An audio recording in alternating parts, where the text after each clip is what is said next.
Hello tout le monde, j'espère que vous allez bien. Moi c'est Otal pour les cartes sur table et on se retrouve pour une nouvelle analyse de deck. On va parler d'un deck très compétitif, probablement un des meilleurs decks de la méta aujourd'hui. C'est Queenland Tarkington Town. Si vous voulez savoir comment le jouer, qu'est-ce qu'on met dedans ou simplement comment le contrer, je vous laisse nous retrouver après le générique.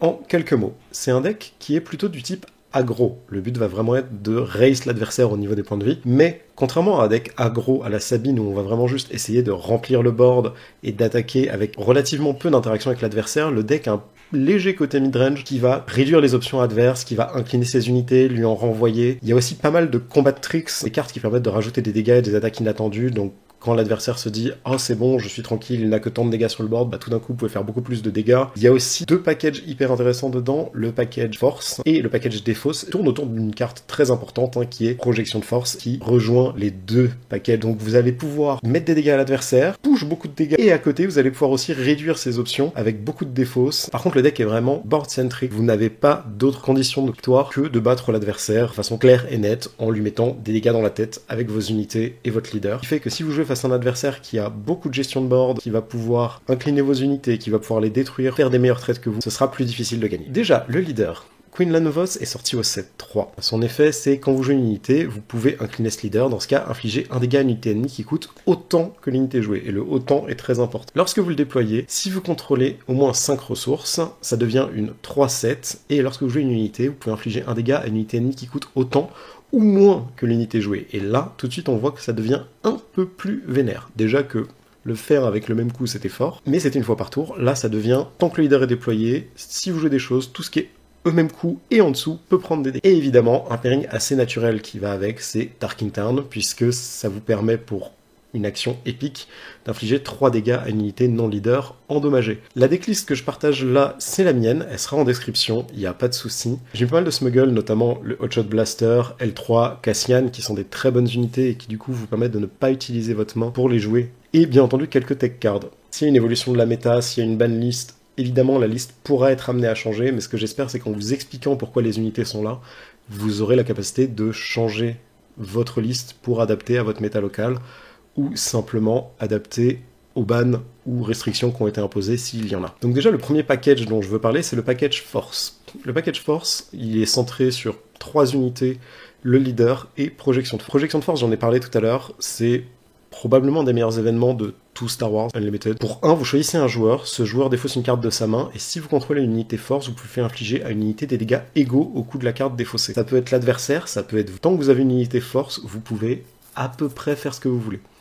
Et vu que dans le deck il y a d'autres options de défausse, vous pouvez essayer de vous débrouiller pour que l'adversaire soit obligé de défausser une carte un peu chère et du coup mettre des gros dégâts à ses unités, ou inversement, vous pouvez utiliser de votre côté Projection de Force pour retirer une de vos cartes si vous voulez être sûr de remove une unité adverse. 3 unités Force qu'on a en plus du leader dans le deck ont toutes une utilité en plus d'être dans le package Force. La première c'est Ezra, donc c'est une carte à coût 3, vous êtes toujours content de jouer Ezra sur le coût 3 je pense.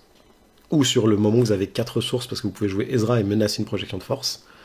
Donc son effet à lui, c'est que quand il va terminer une attaque, vous regardez la carte de dessus du deck, vous pouvez la jouer, la défausser ou la laisser sur votre deck.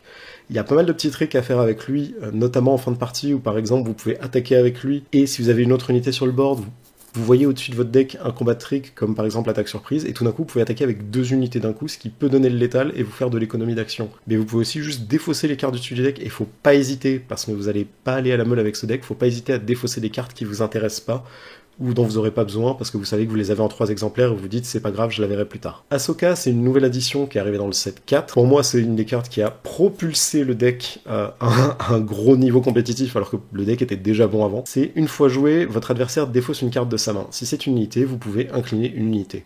Donc vous forcez l'adversaire à défausser une carte de sa main. Vous le forcez aussi à réfléchir à ce qu'il va défausser, parce que par exemple, s'il a un barrage dévastateur, une unité, il va pas vouloir défausser l'unité parce qu'il ne veut pas incliner ce qui est déjà sur le terrain, mais s'il défausse son barrage dévastateur, il va perdre une option de removal. Donc ça le force à prendre des décisions qui vont pas forcément être les bonnes, et même si c'est les bonnes, ça va juste vider sa main, vider ses ressources et casser ses plans, sans compter que c'est une 3-5, vous verrez, il y a beaucoup de cartes 3-5 dans le deck, c'est une bonne ligne de stats, parce qu'en fait, ça vous permet, dans les matchs miroirs, ou par exemple contre Django, de survivre à un ping plus Tarkington Town. Donc c'est une ligne de stats qu'on aime beaucoup, et qu'on va retrouver plusieurs fois dans le deck, et tout simplement parce qu'en fait 5 PV c'est dur à chercher en early game. Ensuite il y a Plo Koon, qui coûte 5, il a embuscade, c'est une 3-6, il gagne Red 3 quand vous avez coordination, c'est-à-dire au moins 3 unités sur le terrain. Vu que vous jouez en général 1 à 2 unités par tour, et qu'il arrive sur le tour où vous déployez votre leader, vous allez très facilement avoir Plo Koon qui va embusquer le tour où il arrive à 6. Et ce qui est encore plus intéressant sur Plo Koon, c'est que s'il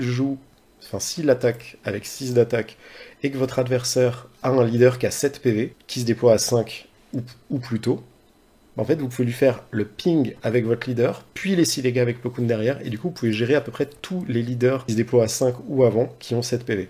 C'est pour ça que votre adversaire va être obligé de jouer autour de cette menace, et en plus, c'est simplement une de vos unités qui a le plus d'attaque du deck. Une fois qu'il est sur le terrain, on va dire qu'il a géré une unité, un leader adverse ou une unité adverse, votre adversaire a encore des coups à lui mettre s'il veut s'assurer de le tuer, s'il veut s'assurer qu'il ne doit pas prendre 6 dégâts par tour avec lui. Et enfin, j'ai Mace Windu, j'en ai pas parlé plus tôt, simplement parce que pour moi c'est une carte de side. Je l'ai mis parce qu'il fait partie du package force de plusieurs façons. La première façon étant que c'est une unité force.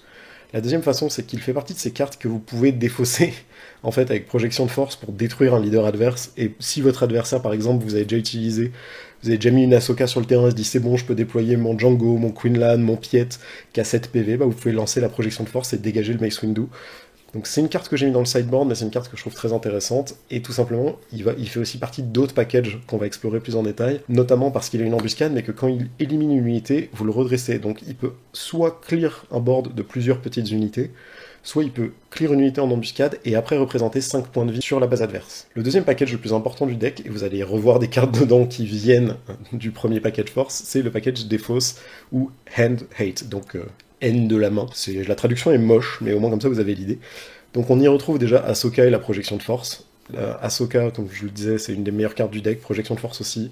Ahsoka, il y a 80% de chances que quand vous arrivez au tour 4, vous ayez envie de la jouer. On rajoute à ça Étincelle de Rébellion, que j'ai mis que en x2 dans le deck, tout simplement parce que je voulais un deck un peu plus agressif, et que ça coûte quand même 2 ressources, donc c'est 2 ressources que vous n'utilisez pas pour mettre des unités, mais ça vous permet de regarder la main d'un adversaire et de défausser une carte. Si vous n'avez pas de tour 1 à jouer par exemple, ou que vous avez, un moment où vous avez 3 ressources, vous avez une unité tour 1, comme le soldat de la 501ème et l'étincelle de rébellion, une option totalement valide, ça va être de jouer étincelle pour empêcher l'adversaire de jouer soit son removal, soit l'unité qu'il veut jouer maintenant, et à côté vous mettez une unité, donc vous reprenez un peu le board.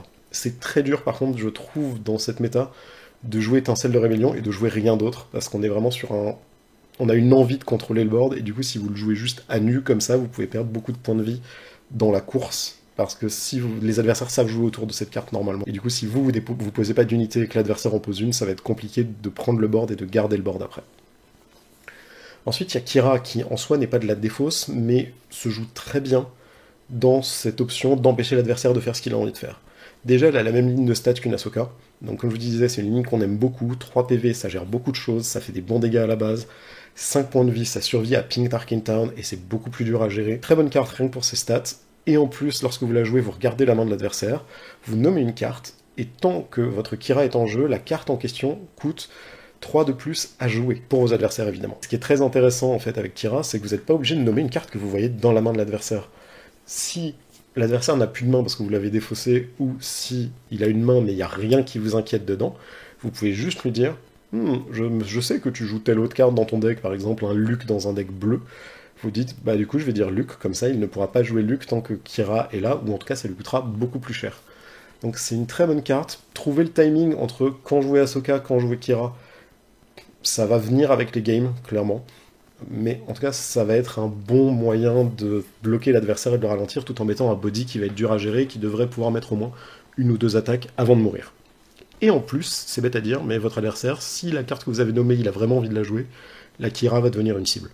Donc ça vous permet de mieux garder sur le terrain toutes les unités force, toutes les unités qui ont peut-être plus d'attaque, qui sont un peu plus menaçantes, ou en tout cas forcer l'adversaire, une fois de plus, à prendre des décisions. La dernière carte, c'est une carte de side aussi, brouiller les communications, c'est une nouvelle carte qui est arrivée dans le set 4.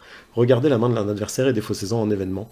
Je l'aime bien justement dans les match-ups très contrôle, avec des comme un boss que par exemple qui va avoir plein d'événements de removal, etc. Ou contre des decks qui, je le sais, vont essayer de ramp. Parce que comme ça, en fait, on peut aller chercher pour une ressource dans leur main, soit le removal qui est intéressant, soit on va retirer la carte de ramp si c'est un resupply. Ensuite, le package de reach / dégâts. Ce qu'on appelle le reach, c'est vraiment le dégât que vous allez mettre à la base en fin de partie. C'est à quel point vous pouvez mettre des dégâts directement, à quel point vous êtes menaçant sur les PV de la base adverse, et pas juste des dégâts bruts ou juste des unités sur le terrain. Et donc pour le reach, j'aurais pu mettre le tri un peu différemment, là j'avoue que c'est pas forcément intuitif. Mais en fait, déjà, il y a le blaster de Virtuose et l'attaque surprise qui ont un peu le même rôle dans le deck, qui est juste que lorsque vous allez les jouer, vous allez attaquer avec une unité et booster ses dégâts. Le blaster, ça va être lorsqu'il est joué de contrebande et ça booste que de 2, mais c'est permanent. L'attaque surprise, c'est joué de votre main, mais c'est plus 3 dégâts. Et ça peut vraiment prendre l'adversaire de vitesse, et comme je disais tout à l'heure, il est très possible que vous ayez une attaque surprise sur le dessus du deck quand vous faites un Ezra, et bam, tout d'un coup vous avez 2 unités qui attaquent. Cassian et le Faucon ont aussi un peu ce rôle similaire dans le deck, c'est-à-dire que Cassian, lorsqu'il est joué en contrebande, il arrive redressé. Faucon, lorsqu'il est joué tout court, il arrive redressé. Donc c'est des bonnes unités à utiliser, pas forcément en early game, à part si vous avez vraiment pour le Faucon par exemple quelque chose en spatial à gérer, mais avec quelque chose qui peut être très bien pour finir l'adversaire. Vous jouez un Faucon, pour 3 ressources, vous pouvez mettre 3 dégâts de plus. Si en plus vous avez une attaque surprise et que vous savez que votre adversaire peut rien faire, vous avez 6 dégâts qui viennent d'être mis dans la base adverse. Je fais un petit aparté sur Cassian. Comme vous le voyez, Cassian a aussi le profil 3-5 qu'on aime beaucoup avant. Donc faut pas hésiter à le garder en main. C'est un très bon T3. Si vous commencez à jouer, on va dire, T2, un A-Wing, T3, Cassian Andor, et T4, Ahsoka Okira, vous allez être quasiment indélogeable en fait au niveau du board, et vous allez pouvoir contrôler un peu le spatial, un peu le terrestre. Et si votre adversaire vous suit sur la curve en plus, vous allez réussir à lui mettre des pings, et donc de faciliter vous les maths pour gérer ces unités. Donc Cassian, c'est une bonne unité de reach, mais c'est juste une très très bonne unité en général. Mace Windu, j'en ai déjà parlé un peu plus tôt, il est intéressant pour finir les parties parce qu'il va vous permettre de gérer des menaces, gérer des sentinelles, et en plus de mettre 5 dégâts potentiels à la base avec de l'adversaire une fois qu'il a éliminé une unité et qu'il s'est redressé. Donc voilà, ça c'est vraiment le package qui est là pour exister, mettre de la pression et finir l'adversaire. Tout en se disant que par contre, si vous avez genre 2 ressources et une attaque surprise en main en fin de tour et que vous avez rien de mieux à jouer, mettre plus 3 dégâts à la base, vous le faites aussi. Il n'y a pas de attaque surprise, je le garde que pour un trick et tout. Non. Mettez les dégâts, si vous avez des dégâts gratuits à mettre, vous les mettez, vous êtes un deck aggro. Ensuite, on a le package Ping. Ouais, j'ai pas vraiment trouvé un nom plus élégant que ça pour le package Ping, mais c'est aussi un moment où je vais parler un peu de la curve du deck, l'effet du leader, et c'est pour ça que le leader et Tarkin Town sont là. L'effet du leader, c'est que lorsque vous jouez une unité, vous pouvez infliger à une unité ennemie de même coup ou de coup inférieur un dégât. Ça, c'est son effet déployé, son effet normal, c'est juste une unité de même coup. Et en fait, le but, c'est vraiment d'exploiter cet effet au maximum. Parce que c'est cet effet qui va vous donner des traits positifs, c'est cet effet qui va vous mettre la menace de Tarkin Town partout, ça va faire sauter des boucliers. Même si la curve qu'on veut, et pour laquelle j'ai designé le deck, c'est vraiment d'avoir cette option de dire tour 1, je joue une unité soit qui coûte 1, soit une unité qui coûte 2, tour 2, je vais jouer une unité qui coûte 3, tour 3, je joue une unité qui coûte 4, etc., jusqu'au déploiement de Quinlan. Il faut aussi vraiment prendre en compte que votre but, ça va être de vous adapter à ce que l'adversaire a fait.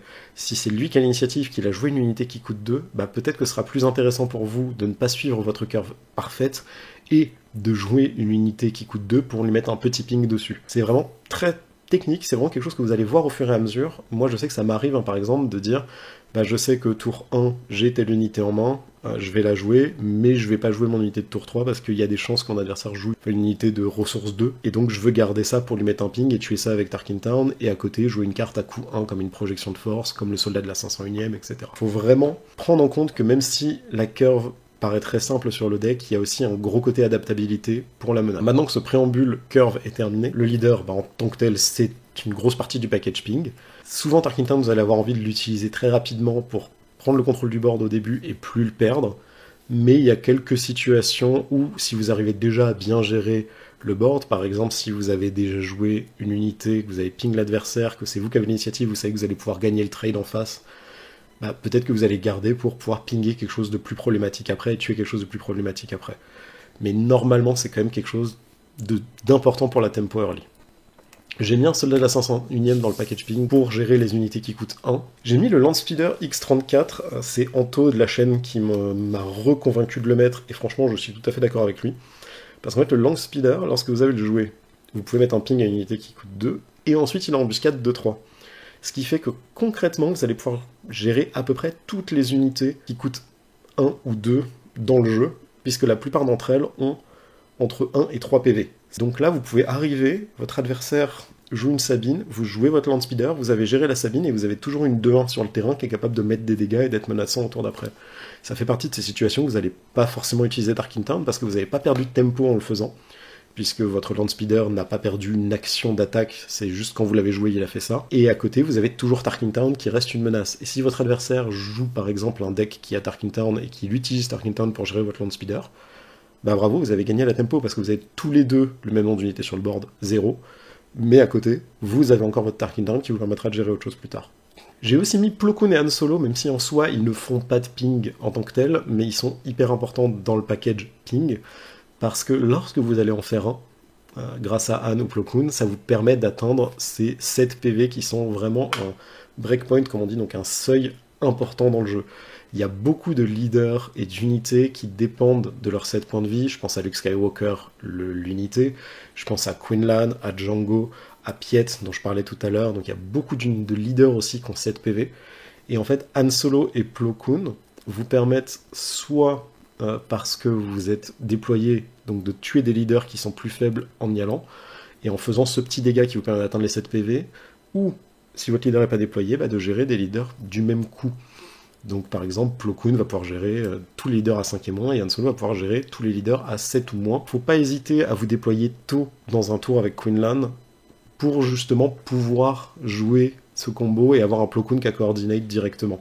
Si vous arrivez, vous déployez votre Quinlan, vous déployez pas Quinlan et que vous jouez Plo Koon et que du coup vous n'avez pas coordination, c'est juste 4-6. Ça va moins gérer d'unités et de leaders. Et enfin, la dernière unité que j'ai mise dans la liste, c'est le Red 5, qui est une nouvelle unité. C'est un vaisseau spatial 3-4, donc des stats sympathiques. C'est les mêmes que le Faucon, ça se joue sur le même tour que le Faucon. Mais en attaque, il peut infliger 2 dégâts à une unité endommagée. Donc encore une fois, il y a cette synergie de vous avez mis un ping à quelque chose, vous pouvez aller le tuer ou l'affaiblir avec Red 5, et en plus ça peut vous permettre justement d'obtenir ce seuil dont vous avez besoin pour Tarkington, ce seuil dont vous avez besoin pour Han Solo, ce seuil dont vous avez besoin pour Plo Koon, etc. C'est une très bonne unité, pour le moment j'en ai mis 3. Je pense qu'on pourrait passer à 2 et mettre autre chose à la place, mais je préfère le laisser à 3 pour avoir un peu de domination spatiale dans le deck. Ça nous fait quand même 9 unités spatiales en comptant le A-Wing, le Faucon et Red 5, donc je trouve que c'est déjà pas mal. Et enfin, la dernière partie de la vidéo, ça va être les cartes tech, qui sont pour la plupart des cartes qui sont en side, mais réquisitionnées et impulsions électromagnétiques sont en x1 dans le deck et en x1 en side. Réquisitionner impulsions électromagnétiques sont là parce qu'on est dans une méta où il y a beaucoup de véhicules, notamment à cause des decks Django. Réquisitionner vous permet de prendre le contrôle d'un véhicule non pilote, donc ça peut vous donner un gros finisher, parce que vous prenez un véhicule, vous le redressez, et à la fin vous le rendez à son propriétaire. Mais ce qui est intéressant avec cette carte, c'est que ça marche sur les véhicules ennemis qui n'ont pas de pilote, mais ça marche aussi sur les vôtres. Vous pouvez, par exemple, attaquer avec Red 5, et utiliser réquisitionner sur Red 5, réattaquer avec, et donc remettre son effet en attaque, remettre 3 dégâts, et des choses comme ça. Donc c'est vraiment une petite tech que les gens ont tendance à oublier, mais c'est juste une unité véhicule non leader, terrestre, spatial, d'ailleurs tout marche, et vous le redressez. Donc, très bonne carte dans cette méta actuelle. Et son inverse, ça va être l'impulsion électromagnétique qui inflige 2 dégâts à une unité droïde ou véhicule et qui l'incline. Concrètement, c'est juste de quoi regagner de la tempo face à un adversaire. Par exemple, s'il joue une sneak attack ou un triple Dark Red, assaut triple ténèbres, vous jouez ça pour 1, ça fait que le véhicule qui a été joué est incliné et retournera soit dans la main de l'adversaire, soit sera vaincu à la fin de la phase. Ça peut aussi simplement vous aider à ne pas prendre trop cher pour un tour, c'est du tempo, au pire du pire. Sham Syndulla vous permet de ramp si votre adversaire a plus de ressources que vous. Donc si vous jouez contre un Han Solo qui va prendre une ressource temporaire, vous jouez Sham, vous gagnez vous une ressource permanente. Vous jouez contre un deck vert la plupart du temps qui va jouer un resupply, un technicien super laser ou autre, vous jouez Sham, vous aussi vous avez monté en ressources et du coup ça vous permet de ne pas être en déséquilibre par rapport aux ressources. C'est pas assez intéressant dans le main deck, mais en tout cas, à rentrer dans ces match-up-là, je pense que ça vaut le coup. On a aussi Embrouille, donc une carte très intéressante. J'hésite toujours à la remettre dans le main deck, ça fait partie de mes gros dilemmes dans ce deck-là. L'Embrouille, donc, qui vous permet soit en défaussant une carte de votre main, soit en payant 2, d'incliner une unité, de renvoyer chaque amélioration sur elle dans la main de son propriétaire. Ça marche très bien de base juste pour incliner une unité, comme on disait tout à l'heure, c'est reprendre de la tempo. Mais contre tout ce qui va être pilote ou unité améliorée, jeton d'XP, bouclier, ça marche aussi. Donc les jetons d'XP et les boucliers vont juste disparaître, les pilotes vont retourner dans la main de leur propriétaire, les améliorations vont retourner dans la main de leur propriétaire. Et il faut savoir que si c'est un leader pilote, il est détruit. Parce qu'il ne revient pas dans la main, il ne peut pas revenir dans la main à cause des règles du jeu, donc il est détruit. Mace Windu, j'en ai déjà parlé, et je le considère quand même comme une tech card, parce que pour le moment, on est dans une méta où il y a beaucoup de discussions sur le contrôle du board, il y a vraiment besoin d'avoir de quoi gérer le board adverse, donc si vous êtes dans des match-ups où le board adverse est vraiment important, mais c'est une très bonne solution. Pour la main de départ et mulligan, déjà, à noter que dans beaucoup de cas, vous allez préférer jouer en deuxième pour pouvoir choisir en fait le coup de la carte que vous allez jouer pour pouvoir détruire la carte adverse. J'expliquais tout à l'heure avec le Landspeeder, votre adversaire joue une Sabine, vous êtes content de pouvoir répondre en jouant votre Landspeeder, en mettant un ping et en tuant sa Sabine. Si votre adversaire joue un Grido, le soldat de la 501ème est là pour être joué, ping le Grido, et il ne meurt pas. Peut-être qu'il prendra la contre-attaque sur l'événement lorsque Grido est vaincu, mais il est toujours en vie, et ça vous a coûté une ressource, alors que l'adversaire a perdu 2 cartes. Le Landspeeder, j'ai déjà expliqué tout à l'heure pourquoi il est très très bien. Le A-Wing, c'est juste que c'est un véhicule qui va être 3-3 en attaque, donc pareil, beaucoup de pression. Si vous avez et le Landspeeder et le A-Wing, n'hésitez pas à jouer d'abord le A-Wing, comme ça vous gardez le Landspeeder pour potentiellement pouvoir répondre à une unité jouée par l'adversaire en embuscade. Cassian et L3, ce sont 2 unités qui sont très polyvalentes à avoir en début de partie. Par exemple, vous n'êtes pas trop sûr de comment la partie va se dérouler, avoir une 2-2 bouclier, c'est toujours fort, et avoir une 3-5, c'est toujours fort aussi dans ce deck, donc c'est aussi des bonnes options, juste à être joué hors contrebande. Le but, c'est vraiment juste d'avoir une main de départ polyvalente qui vous permet de répondre à plein de choses. Je les ai pas notées ici parce que pour moi, c'est pas des cartes qu'on va jouer dans les premiers tours, mais comme je disais, Ezra, on est content de l'avoir, Ahsoka aussi.